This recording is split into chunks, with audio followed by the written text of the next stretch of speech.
Halo, assalamualaikum warahmatullahi wabarakatuh. Semangat pagi teman-teman semua. Di sini perkenalkan nama saya Bayu Arsyibowo. Saya dari RPL Reguler Pekerja Eksekutif dari Universitas Muhammadiyah Surabaya, yang dimana dalam kesempatan kali ini saya ada mata kuliah manajemen SDM dan juga praktikum, sedikit akan membahas tentang perencanaan dan pengembangan karir. Nah, ada yang sudah tahu tentang perencanaan dan pengembangan karir? Jika belum, bisa simak video ini sampai selesai ya. Oke, masuk ke materi pertama, yang dimana kita akan membahas 3 hal dalam perencanaan dan pengembangan karir. Yang pertama, kita akan membahas tentang pengertian dan perencanaan pengembangan karir itu sendiri. Yang kedua, program pengembangan karir. Dan yang ketiga, kita akan membahas tentang instrumen pengembangan karir. Oke, masuk dalam pengertian. Ada yang sudah tahu untuk pengertian manajemen dan pengembangan karir?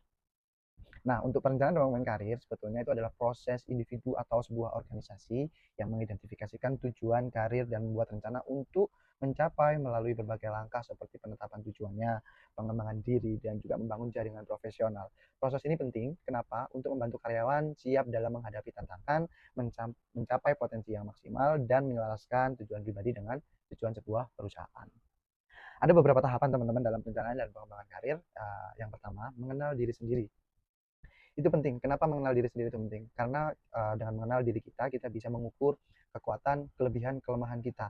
Dari situ nanti kita paham apa yang harus kita pelajari selanjutnya dan apa yang harus kita tambah seperti itu ya. Yang kedua adalah menentukan tujuan karir. Nah, untuk menentukan yang kedua adalah menentukan tujuan karir.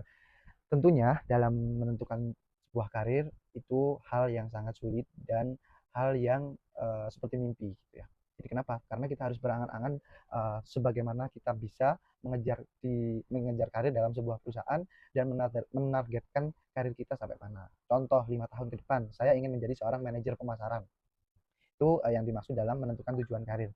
Dan dalam menentukan tujuan karir harusnya dilengkapi dengan tahapan-tahapan gitu ya. Nah, untuk yang ketiga yaitu meneliti tujuan karir. Nah, dalam hal meneliti tujuan karir ini, kita bisa meneliti bagian-bagian dalam sebuah perusahaan tersebut. Apakah cocok dengan kita? Apakah kita mampu di dalamnya? Seperti itu. Jadi meneliti dulu nih sebuah jabatan di dalam sebuah perusahaan. Apakah kita cocok? Apakah kita ada di dalam situ? Mampu kita di dalam situ, mampu bekerja dan memberikan yang terbaik. Seperti itu. Kemudian menyusun rencana aksi, termasuk langkah-langkah yang perlu diambil teman-teman untuk mencapai tujuan karirnya. Menyusun rencana aksi, contoh, saya sudah mengikuti kelas manajerial dalam hal kepemimpinan. Nah, artinya kita sudah punya angan-angan akan menjadi seorang pemimpin, maka kita harus belajar mengikuti kursus online seperti itu, seminar dan lain-lain. Kemudian membangun jaringan atau networking. Inilah sangat penting teman-teman, menjalin hubungan dengan banyak hal, dengan banyak orang, dengan banyak seorang profesional. Itulah sangat penting. Bukan hanya profesional, teman pun juga sangat penting ya kita menjalin hubungan. Kenapa? Karena di situ nanti kita dapat mengambil ilmu, mengambil keterampilan yang belum kita tahu, yang belum kita miliki, kita bisa ambil dari teman-teman atau mungkin seseorang yang sudah lebih tinggi daripada kita, sehingga kita dapat mengambil ilmunya seperti itu. Dari itu kita punya jejaring networking yang luas, sehingga kita dapat mempelajarinya seperti itu. Terus selanjutnya mengembangkan diri. Hal basic yang harus kita mau, yang harus kita jalani yaitu mengembangkan diri. Dengan cara apa? Belajar, membaca buku, mengikuti seminar, kemudian kita nggak puas akan ilmu, banyak belajar seperti itu ya. Dari mengembangkan diri ini kita nanti mendapatkan fokus pekerjaan, pengalaman, keterampilan yang relevan dengan tujuan karir kita ya. Contoh kita dikasih. Kemudian yang ketujuh atau yang terakhir itu adalah mengembangkan diri. Tingkatan keterampilan, pengetahuan, dan juga skill kita di dalam pengembangan diri sangatlah penting dan sangat utama menurut saya ya, karena di dalam mengembangkan diri itu kita dapat apa ya, kita dapat menetapkan fokus dan pengembangan diri kita. Jadi kita ingin ke sebuah manajer pemasaran, jadi kita harus banyak tahu nih ilmu tentang pemasaran gitu. Nah, yang terakhir adalah mengevaluasi dan juga menyesuaikan. Evaluasi kemajuan kita, evaluasi tentang skill kita, apakah dalam waktu 5 tahun kita cukup dalam mengejar karir itu, tujuan itu. 5 tahun, 2 tahun sudah berjalan, apakah uh, kita sudah pantas? Jika belum, kita cari yang belum pantas, kita evaluasi, kita belajarin, kita kejar 3 tahun ke depan lagi agar mencapai tujuan, yaitu seorang manajer pemasaran. Oke, kita masuk ke slide selanjutnya ya teman-teman. Kita masuk ke program pengembangan karir. Program pengembangan karir itu mencakup pelatihan, pendidikan, bimbingan, pembinaan, mentoring atau coaching, kemudian rotasi pekerjaan, serta program pengembangan lainnya. banyak teman-teman dalam program pengembangan karir, tergantung kita mau atau tidak. Jadi dalam program pengembangan karir beberapa yang umum itu ada pelatihan dan pendidikan, bimbingan dan pembinaan, rotasi pekerjaan dan juga penguasaan khusus. Rotasi pekerjaan biasanya teman-teman yang paling mudah dipahami itu adalah move job shifting atau rotasi jobs gitu ya.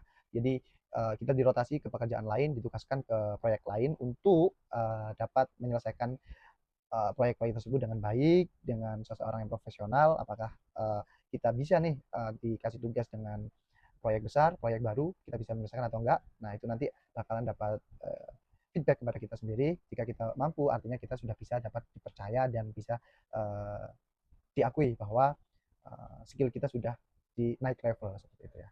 Kemudian program pengembangan kepemimpinan seperti pelatihan kepemimpinan, kemudian contoh lain seminar gitu ya. Kemudian kita belajar dari pemimpin langsung, itu juga boleh teman-teman. Jadi kita mengambil dari hal-hal positif daripada pemimpin kita di kantor atau di sebuah perusahaan. Pendidikan lanjutan. Nah, dalam pendidikan lanjutan ini banyak teman-teman yang dibiayai perusahaan untuk sekolah lanjut ya. Jadi yang sudah S1, S2, yang masih SMA disekolahin untuk kuliah seperti itu. Itu adalah proses pendidikan lanjutan yang nantinya dapat memberikan feedback atau memberikan kelebihan bagi perusahaan dari apa yang sudah kita pelajari di bangku kuliah. Pembelajaran daring atau e-learning banyak ya, seminar seperti itu contohnya. Rencana pengembangan individu IDP, kemudian partisipasi dalam proyek strategis. Jadi kita ikut dalam proyek baru, proyek besar, kita ikut andil dan ikut menyelesaikan sebuah proyek. Kemudian jejaring profesional, kita mengikuti, kita bekerja sama dengan seseorang yang profesional di dalam hal baru. Kemudian pengayaan pekerjaan atau job enrichment. Nah, di dalam job enrichment ini teman-teman dirancang memberikan kesempatan bagi kita atau karyawan mengembangkan keterampilan, kemampuan kita melalui sebuah pekerjaan. Contoh kita dikasih tanggung jawab baru di dalam sebuah apa namanya proyek gitu ya. Jadi kita ditugaskan untuk proyek baru dan menyelesaikannya seperti itu. Itu job enrichment. Dengan program-program di atas mungkin perusahaan dapat membantu karyawan mengembangkan keterampilan dan juga kemauan ya, serta meningkatkan kinerja di dalam produktivitas sebuah perusahaan.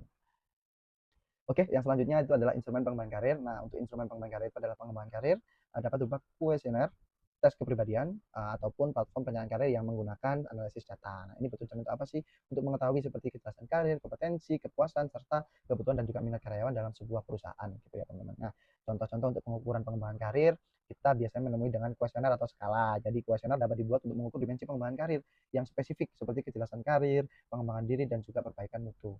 Tes kepribadian. Nah, biasanya tes ini memberikan kita wawasan tentang kompetensi, preferensi seorang untuk membantu memetakan jalur karir yang sesuai. Jadi dari tes kepribadian itu nanti kita bisa dilihat apa sih yang cocok untuk kita, ditempatkan di mana sih kita akan tugas-tugas yang diberikan kepada kita cocok di mana sih, di bagian apa sih seperti itu. Nah, untuk platform pencarian karir, perusahaan dapat menggunakan platform berbasis AI yang menawarkan fitur seperti analisis kesenjangan keterampilan, perencanaan tujuan, bimbingan, dan juga sumber daya pembelajaran untuk memandu karyawan dalam perjalanan karir mereka. Dan yang terakhir, evaluasi kinerja. Ini merupakan hal yang harus dan ada di mana evaluasi itu sangat penting bagi karyawan karena kita bisa mengetahui sampai mana sih tahap kita dalam mengejar karir itu, apa sih yang kurang, apa sih yang sudah kita lakukan, prestasi apa aja yang kita udah dapatkan. Nah, itu juga menjadi salah satu dari evaluasi kinerja. Dari situ kita tahu kita mampu atau tidaknya, kita cocok atau tidaknya sampai dengan mencapai tujuan tersebut. Itu teman-teman tentang perencanaan dan juga pengembangan karir yang bisa saya sampaikan. Semoga bermanfaat. Dan apabila teman-teman mau sharing atau ada yang mau ditanyakan, bisa langsung komen di kolom komentar ya. Terima kasih. Saya akhiri. Wassalamualaikum warahmatullahi wabarakatuh. Semangat pagi.